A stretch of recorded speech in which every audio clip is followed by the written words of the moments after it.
The twin suns of the alien world shone over a great palace made of black stone. Its towers reached high into the sky and the walls glowed with strange blue fire. Inside those walls lived the Mistress, feared across many stars. She was known for her power, her beauty, and her cruelty. No one dared to look into her eyes for too long. Her voice alone could make soldiers tremble. But today she had called for someone different. A human. The human guard walked into the throne hall slowly, his boots echoing on the cold floor. He was tall for his kind, dressed in simple armor. His eyes were calm, though his heart beat hard in his chest. He had been chosen to serve her, though he did not know why.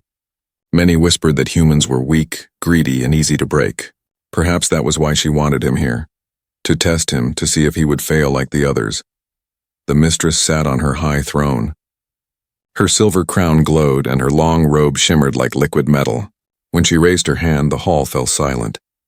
No sound remained, not even the breath of her servants. "Human," she said in a cold, smooth voice. "I have something for you." At her signal, 2 alien guards dragged forward a heavy chest. The chest was old, carved with strange symbols that seemed to move when the light touched them. The guards placed it before the human and stepped back quickly, as if afraid of what it held. The Mistress leaned forward, her eyes shining with sharp light. "Open it!" The human bent down slowly and lifted the lid. His eyes widened. Inside the chest lay mountains of treasure, shining gems, golden coins, rare crystals that glowed with inner fire. The wealth inside could buy him a planet, a kingdom, maybe even freedom from her. The air itself seemed to hum with power. The Mistress's lips curved into a thin smile. "Take it," she said. "It is yours if you choose. But remember, every choice has a price." The human stood frozen. His hands trembled as he stared at the treasure. He could feel the eyes of the whole hall burning into him. The alien nobles whispered to one another. They expected him to fall. They expected him to grab the gold, to betray himself in greed. After all, humans were always said to be hungry for wealth. A bead of sweat rolled down his face. His breath slowed. In that moment, he remembered the warnings he had heard. "The Mistress will test you. Do not trust her gifts." His hand touched the lid again. For one long second, the hall held its breath. Then, he closed the chest. The sound echoed like thunder in the silent hall. The Mistress's smile faded. Her eyes narrowed, sharp as blades. "You refuse?" she asked, her voice low, dangerous. The human dropped to one knee and bowed his head. His voice was steady when he spoke. "I am your guard. My duty is to protect you, not to steal from you." Gasps filled the chamber. The alien nobles leaned forward in shock. Never before had someone refused her treasure. Never before had someone dared to speak of duty instead of desire. The Mistress sat back in her throne, her long fingers tapping on the armrest. Her eyes stayed on the human, unreadable. For a long time she said nothing. The silence grew heavy, pressing down on everyone in the hall. Finally she spoke again. "Interesting." Her voice was soft now, almost thoughtful. She raised her hand and the chest was taken away. But her eyes did not leave the human. She studied him like one studies a weapon or perhaps a puzzle. The human stayed kneeling, waiting for her next command. Inside, his heart pounded. He did not know if he had passed or failed. He only knew one thing: this was not the end. This was only the beginning of something far greater. The Mistress's lips curved once more, but this time the smile was different. It was not cruel. It was not mocking. It was something strange, something dangerous. "Rise," she said at last. "Your test is not over." The hall filled again with whispers. The alien nobles watched the human closely. Their eyes filled with doubt, fear, and curiosity. The human rose to his feet, his face calm, though his body was tense. He had faced gold and resisted. He had refused temptation. But deep in his heart, he felt that the real test was yet to come. And high above on her throne, the alien Mistress watched him with burning eyes, already planning her next move. The palace was never quiet. Even when the Mistress sat still upon her throne, the air carried whispers. They moved through the marble halls like shadows, soft but sharp. Servants whispered in corners. Nobles whispered behind jeweled fans. Guards whispered when their helmets were down, and the name on their tongues was always the same: the human. Ever since the test with the treasure chest, the court had changed. Many believed the human guard had insulted the mistress by refusing her gift. Some said he was foolish, others said he was dangerous. A few whispered that perhaps the mistress herself had grown weak to even allow a human near her throne. The human felt the weight of those whispers every day. When he walked through the grand corridors, he could feel eyes following him. Alien guards clutched their spears tighter. Servants bowed quickly and hurried away. Even the air seemed colder, filled with suspicion. But he did not show fear. His face remained calm, his steps steady. He had lived among humans who starved and struggled, yet still kept their dignity. A palace of whispers would not break him. Still, the mistress was not finished. One evening, she summoned him again. This time not in the throne hall, but in her private garden. The garden was strange, filled with plants that glowed in the dark and flowers that opened only under starlight. Pools of silver water reflected the moons above. The air smelled sweet, but there was danger in it, like hidden poison. The mistress stood by a pool, her robe trailing behind her. She did not look at him when she spoke. "Human, do you think you are loyal?" The guard bowed his head. "I serve you. That is loyalty." Her lips curved in a thin smile. She raised her hand and another servant stepped forward carrying a tray. On it lay a golden cup, filled with dark red liquid that shimmered strangely under the moonlight. "Drink," she said softly. "This wine is rare, brewed from the blood fruit of 1,000 worlds. One sip will give you power, strength beyond any soldier. It will make you feared. Take it. Prove yourself." The human looked at the cup. His throat was dry, and for a moment he felt temptation. What would it be like to hold such strength? To never be weak again? He could protect more, fight harder, survive longer. The whispers of the court would be silenced. But then he looked at her face. Her eyes were sharp, testing, searching. This was no gift. This was another trap. Slowly he shook his head. "My strength is mine. I need no other." The mistress turned toward him, her smile vanishing. "You refuse again?" "I refuse," he said, his voice firm.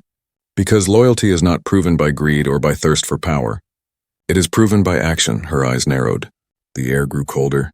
For a long moment she only stared at him. Then she laughed softly, a strange sound like ice cracking.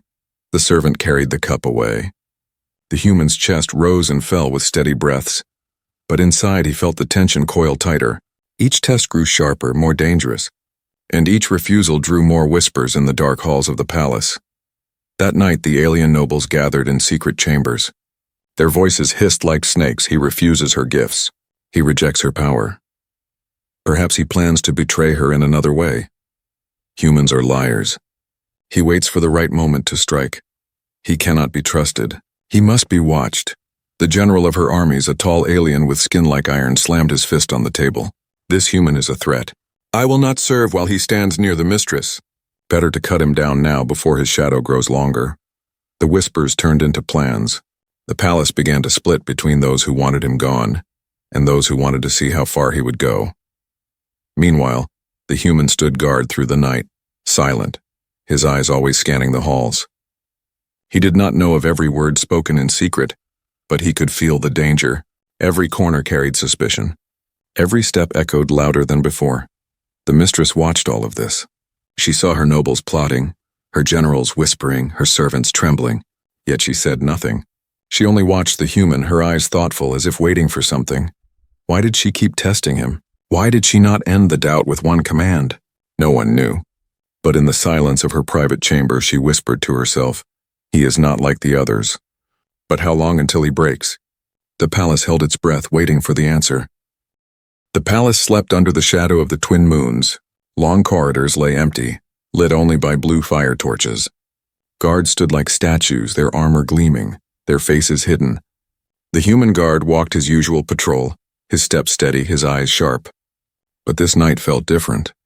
The air itself seemed to wait, heavy and restless. When the clock struck deep midnight, a servant appeared from the shadows and bowed low. "The mistress calls for you," the servant whispered. "Come alone." The human followed, silent and alert. The servant led him through hidden doors, down twisting stairs and into places of the palace he had never seen. The air grew colder as they descended, and the walls changed from smooth stone to carved symbols that seemed alive with faint light. At last, they reached a massive door, black as obsidian. Strange energy hummed through it.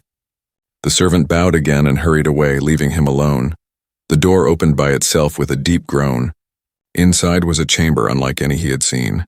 The walls were lined with relics from forgotten ages, armors, blades, scrolls that glowed faintly, and orbs filled with swirling light. At the center stood the mistress, tall and graceful, her robe trailing across the floor like silver water. She turned when he entered, her eyes sharp. "You came," she said softly. The human bowed slightly. "You called." She gestured toward a pedestal in the middle of the room. Upon it rested something strange and dangerous, an ancient artifact, shaped like a curved blade but covered in glowing runes. Its surface pulsed faintly as if alive. The air around it was heavy, thick with unseen power. "This," the mistress whispered, "is not treasure. This is power. A weapon older than my throne, older than my empire. With this one could command armies. With this one could rule." The human stared at the weapon, his jaw tight. He could almost feel its pull as if it whispered into his mind, calling him to take it. The mistress's lips curved into a thin smile. "Take it," she said. "If you dare." The chamber grew colder. The silence pressed down on him. Every instinct screamed caution. He stepped closer, his reflection shining on the glowing runes. His hand hovered above the artifact, trembling. He felt the weight of her gaze on his back. What would happen if he took it? Would it obey him? Would it destroy him? He thought of the treasure chest. He thought of the poisoned cup. This was different. This was no simple test of greed. This was a weapon of destruction, and she was daring him to claim it. Slowly, he pulled his hand back. His voice was low, steady. "I will not touch it." The mistress tilted her head. "Why? Because power that is given is not power earned, and power taken by greed will turn against its master." Her eyes flashed, unreadable. For a moment, she said nothing. Then she stepped closer, her face inches from his. Her voice was soft, almost a whisper. "Why do you resist every gift?" "Every offer?" The human met her gaze, calm. "Because I am not here for gold or wine or weapons. I am here for duty, to guard you." Her eyes searched his face as if looking for a crack, a weakness, a lie. For the first time she almost smiled, but it was a strange smile, half sorrow, half curiosity. "You are a puzzle, human," she said at last. "And puzzles must be solved." She turned away, her robe sweeping behind her. The artifact pulsed on the pedestal, still whispering silently. She did not take it. She did not touch it. She simply walked out, leaving him alone in the chamber. For a long moment he stood in the cold silence. The artifact glowed before him, tempting, calling. But he turned his back on it and followed her out. Unknown to him, eyes were watching. Hidden in the shadows of the chamber, one of the alien generals had followed in secret. His face twisted in rage as he whispered to himself, "The mistress trusts him with secrets, secrets that should belong only to us." The seeds of jealousy grew darker that night. As the human walked back through the silent corridors, his mind was restless. He knew these tests were not ending.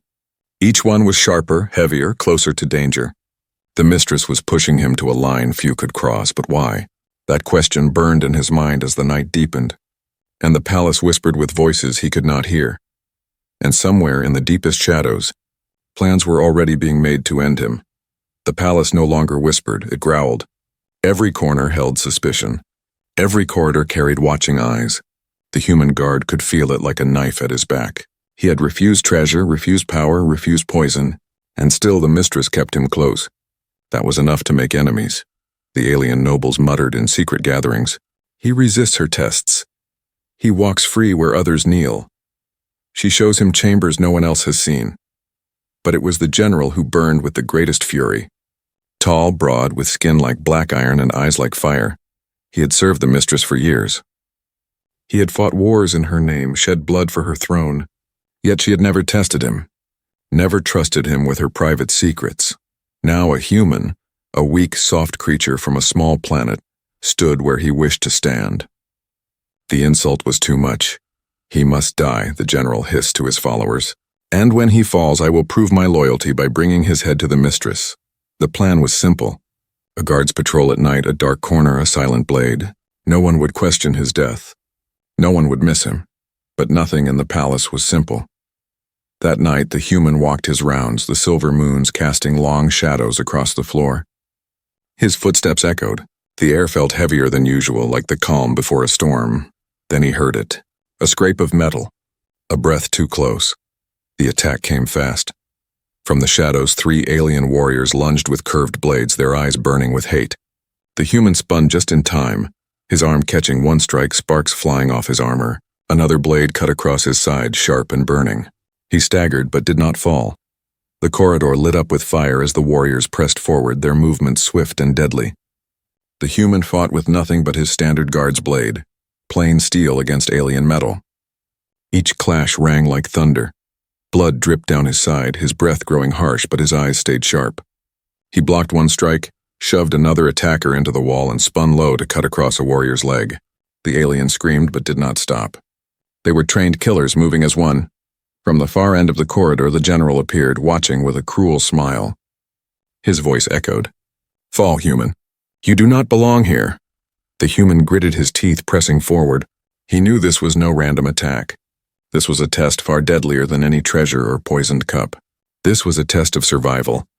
One alien slashed his shoulder. Another drove him back against the wall. His blade trembled in his hand, his wounds burning. For a moment it seemed he would break. But then, he remembered. He remembered the chest he closed. The wine he refused. The weapon he left untouched. He remembered his own words. "My duty is to protect you." And he knew the mistress was somewhere near, watching. She always watched. With a cry, he surged forward, strength returning. His blade flashed, striking true. One attacker fell, another stumbled back. He blocked a final blow with his wounded arm, ignoring the pain, and drove his blade into the last warrior's chest. The corridor fell silent. 3 enemies lay on the ground, and the human stood over them, bloodied but unbroken. The general's smile faded. His eyes narrowed in fury. He stepped forward, drawing his own massive blade. "So you survive," he said darkly. "But you will not survive me." Before he could strike, a voice cut through the corridor. Cold, sharp, enough. The mistress stood at the far end of the hall. Her robe shimmered in the moonlight, her eyes glowing with fire. The general froze, his blade still raised. Her gaze moved slowly from the fallen warriors to the human, standing tall despite his wounds. Then she turned her eyes on the general. "You dare attack what is mine?" Her voice was low, dangerous. The general dropped to one knee quickly. "Mistress, I only sought to protect you. The human is a threat." He must silence. The words struck like a whip. The air grew colder and even the torches flickered low. The general bowed his head, but his fists were clenched tight. Hatred burned in his eyes, hidden behind obedience. The mistress stepped closer, her gaze fixed on the human. She studied him for a long time. His armor was broken, his body bleeding, but he stood straight, unyielding. For the first time, her lips curved into something almost human. "Almost soft, you bleed," she said quietly. "And yet you stand." The human bowed his head. "Because my duty does not end with wounds." The mistress's eyes flashed with something no one could name. Curiosity, respect, perhaps even sorrow. Then she turned away, her robe sweeping across the floor. "Come," she said. "Your test is not yet over." The human followed, his steps steady despite the blood that trailed behind him. And in the shadows, the general's eyes burned hotter than fire. His hatred had only begun. The human lay in a quiet chamber, his wounds wrapped with silver cloth that glowed faintly. The healers had done their work, yet pain still burned through his body. He did not complain. He sat upright, silent, watching the faint firelight flicker on the walls. He had survived the ambush. 3 warriors had fallen, and still he stood. But he knew the attack had been no accident. The general's hand was clear in it, though the mistress had spared him from direct punishment. For now. The palace whispered louder than ever. Some said the mistress favored the human. Some said she wanted him dead but could not kill him herself. Others said something stranger, that she was searching for something in him, something no one could name. On the 3rd night of his recovery, the chamber doors opened. The air grew colder, heavier. The mistress entered. Her robe trailed across the floor, silver against the dark stone.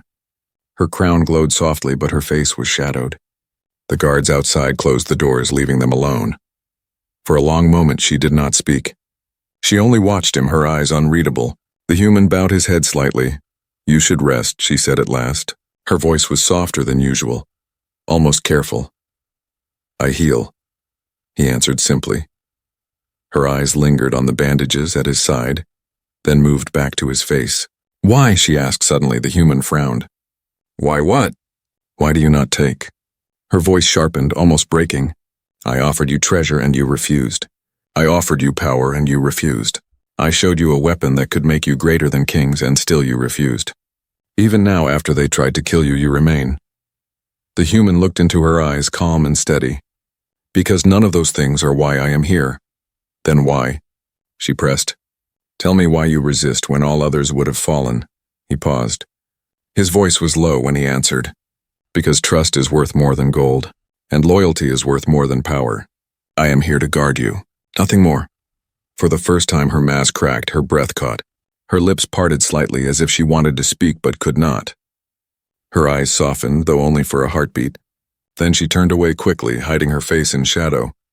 You remind me, she whispered so quietly it almost vanished into the air, of someone I lost. The human's brows tightened. He did not move, but his heart stirred. The mistress stood still, her back to him. Her hands trembled for just a moment, then stilled. When she turned again, her face was once more cold, her eyes sharp. But the human had seen it. The crack. The weakness behind the mask. She stepped closer, her voice steady but strange. Do not mistake this, human. You are still on trial. Your loyalty is still unproven. You bleed for me now, but will you bleed tomorrow? Will you bleed when the world itself turns against you? The human bowed his head. If that is my duty, then yes. Her eyes locked onto his, searching again for a lie. There was none.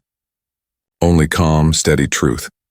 The silence between them was heavy, filled with unspoken things. For the first time, the mistress did not feel in control.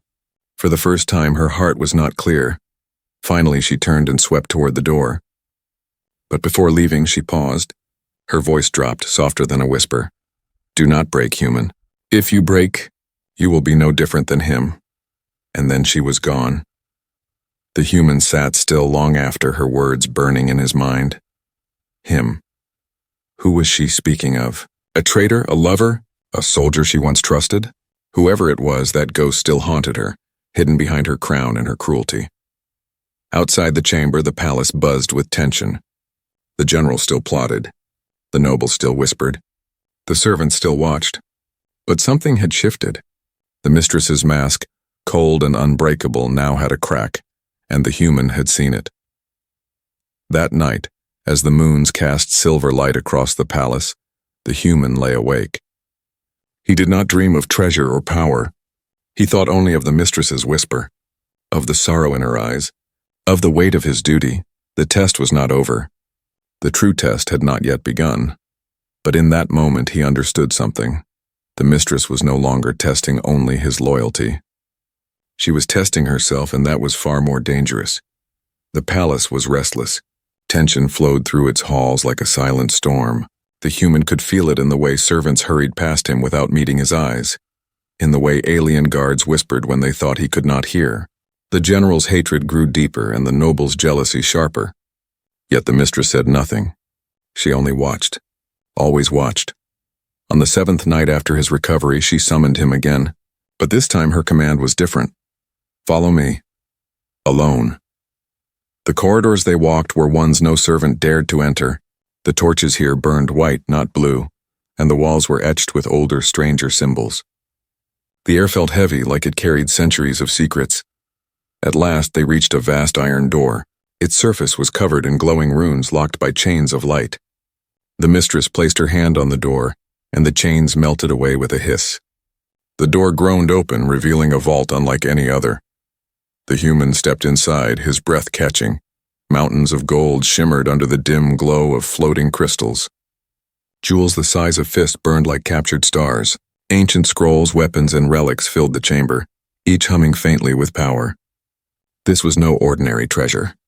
This was the wealth of empires, the fortune of worlds. The mistress's voice echoed softly. This is my vault, my life's fortune. Everything I have taken, everything I have kept lies here. She turned to face him, her eyes like fire. And I leave it to you. Tonight I will not guard it. You will. The human stiffened. Why me? Because you have resisted gold, power, and poison. But now, her voice grew cold, sharp as glass. Now I will see if you can resist everything." Her words struck deep. She swept past him, her robe whispering across the stone. "Guard it until I return. Do not fail." The door closed behind her with a heavy clang. The human was alone. At first he stood still, his eyes scanning the vault. The silence pressed down on him, broken only by the faint hum of the treasures. The air shimmered with temptation. Every jewel, every relic called to him. He could feel their weight, their promise. One step forward and he could take anything. He could vanish into the stars with riches beyond imagining. He could buy his freedom, his future, his kingdom. No one would know. No one but him. His hand brushed against the hilt of his sword, steadying him. His jaw tightened. "Duty," he whispered to himself. Only duty. But the vault did not stay quiet. Shadows stirred in the corners. Eyes glimmered in the dark. From the silence emerged thieves, cloaked figures who had waited for this moment. They had watched, they had planned. They wanted the mistress's fortune. The human drew his blade. The first thief lunged and steel clashed in the vault's glow. The human fought hard, his wounds aching but his will unbroken. He struck one down, blocked another, pushed forward with all his strength. Gold scattered across the floor as blades clashed again and again. One thief hissed, "Why guard what is not yours? Take it, human. Take it and run." The human's answer was a strike that sent the thief sprawling. His voice was steady even in battle, "Because it is not mine." Hours seemed to pass. The vault floor was littered with fallen enemies. The human stood over them, his chest heaving, his sword dripping with sweat and blood. He had not taken a single jewel, not touched a single coin, and then the door groaned open. The mistress stepped inside, her eyes sweeping across the vault. She saw the scattered gold, the fallen thieves, and at the center of it all, the human still standing, bloodied but unbowed. Her steps slowed. Her face was unreadable, but her eyes burned with something new, something sharp and deep. "You did not take," she said quietly. "I did not," he replied, steady. "You bled again. For me. For what is mine." The human bowed his head. "That is my duty." The mistress's lips parted slightly. For the first time, her voice trembled. "Do you know what you have done, human?" He looked at her calmly. "I have guarded. Nothing more." But her eyes told a different story. She saw something no one else had shown her. Not greed. Not hunger. Not betrayal. Only loyalty, unshaken and unbroken. Her mask wavered again just for a heartbeat. She whispered, almost to herself, "You are not like him." The words echoed in the vast vault. The human said nothing, but the silence carried more weight than any treasure. And as the mistress stood there, watching him bleed yet stand tall, she felt something she had not felt in years. Fear. Not of him, but of herself, because for the first time she wondered if she could trust again. The night after the vault was defended, the palace was silent in a way it had never been before. The whispers were gone. The nobles stayed hidden in their chambers. Even the general did not walk the halls. Word had spread too quickly. The human had faced thieves, had bled once more, and still had not taken a single coin. But silence in a palace is never peace. It is fear, and fear has its own sharp edge. The mistress summoned him at dawn. He entered her private chamber, the highest room in the palace, where the rising suns painted the walls with gold and red. The air was heavy, thick with the scent of burning incense. She stood by the window, her silver robe flowing, her crown set aside. For the first time, she looked less like a ruler and more like a woman. Tired, unguarded, shadows under her eyes. When she turned, her gaze struck him like fire. "Do you know what you have done?" she asked. The human bowed slightly. "I have only done my duty." Her voice rose, sharp, breaking. "No, you have done more. You have broken every test. Gold, wine, power, betrayal, you refused all. You bled for me when others fled. You stood when others would fall. She stopped, her voice trembling. "You are not like the rest." The human said nothing, waiting. Her hands clenched at her sides. Her mask, the cold face she wore for the world, wavered. The fire in her eyes flickered, not with anger, but with something raw. "Do you know why I tested you?" she whispered. He shook his head. She stepped closer, her voice low, filled with pain. "Because once I trusted someone. He swore loyalty, swore to protect me. He was the only one I allowed near my heart. And when the time came," her voice broke like glass, "he betrayed me. He stole my fortune. killed those dearest to me and left me with nothing but ashes." Her eyes glistened, though no tears fell. She raised her chin, trying to be strong. "From that day I vowed never to trust again. Every soldier, every servant, every ally, I tested them all. And all of them failed. All but you." The human's jaw tightened. He finally understood. All her cruelty, all her trials, all her endless tests, they were born from a wound that had never healed. "I thought you would break," she said. "I thought you would prove you were just another greedy, weak creature. But you did not. You stood. You resisted. You bled. Again and again you chose duty over desire." Her voice lowered to a whisper. "You remind me of the one I lost." But stronger, truer, unbroken. The chamber fell silent. The suns rose higher, their light spilling across the floor. Then, in a moment that shocked even the watching shadows, the mistress did something no one could have imagined. She knelt. The alien mistress, feared across the stars, bowed her head before a human guard. Her robe spread like silver fire around her, her voice soft and trembling. "You are not my guard anymore," she said. "You are my protector, the only trust I have left." The human stood frozen, his breath caught. He had faced blades, poison, and shadows, but never this. Slowly, he stepped forward, then knelt as well, lowering his head. "My duty has not changed," he said quietly. "It was never gold or power I sought. Only to guard you, only to stand." For a long moment, they knelt together in silence. Not ruler and servant, not mistress and guard, but two broken souls bound by trust.